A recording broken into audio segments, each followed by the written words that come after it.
when the person's up, okay, and you make that extension, put your hands up and that over there. So I go to here, and now I can't pull them back in, and I move that leg away. I can't reach that leg. All right, so this is actually a very strong defensive position for the guy on top. And this is, again, a point where if you keep your legs locked too tight and you roll, it's going to kind of screw up the move. So if I hold too tight, I basically just roll him. Like that, if I squeeze my legs real tight.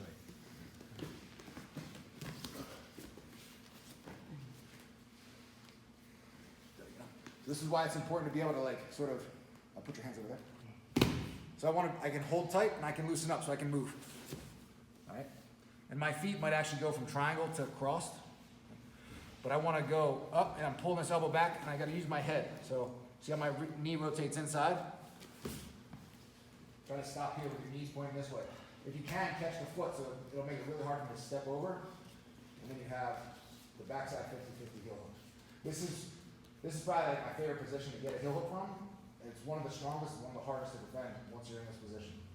Right, so if I have this locked in tight, and he steps that leg back hard, he basically breaks his own leg here. Right. Prove it.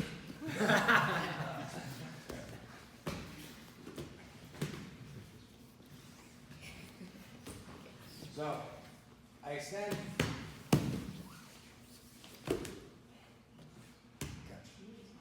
Alright.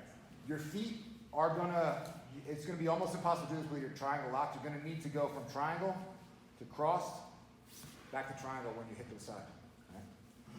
Right. I extend, this is how I get up to my shoulders. Okay, so with the triangle lock, it's gonna be really hard for me to move. So I cross my feet. I'm gonna go across my head. Lock the triangle again, and immediately, that's why my arm in position, as we roll, I just pull this back. The idea is you want to keep his knee on the floor. So have a heavy top leg. I've seen people do this just by opening their legs and pushing in like this. But in general, I try to keep a triangle and keep my knees going towards the floor. Right? And the finish, don't hip in, because that'll actually cause him to come over. Right? Knees down, turn the heel towards the mat. And then you can hip in from here. But if I hip in like this, you carry the person over. From here, bring the heel towards the mat, knees down.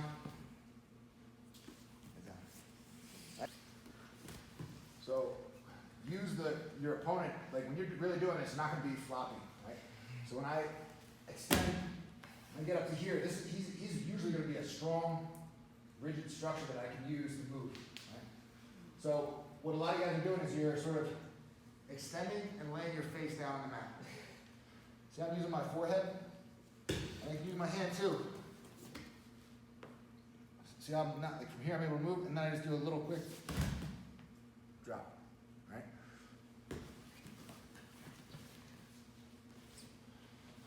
So extend the person away, so pull, push, get up to here. So you guys can come on this side.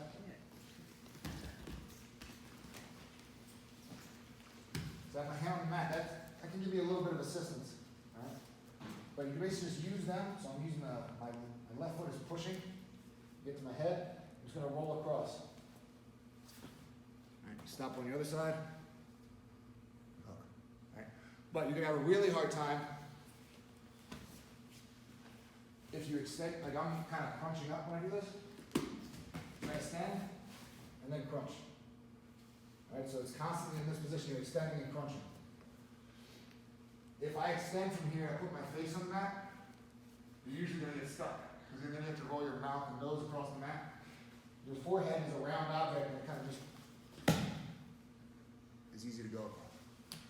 All right, 1, 2, 3. Stay crunched. Use your forehead, not your face.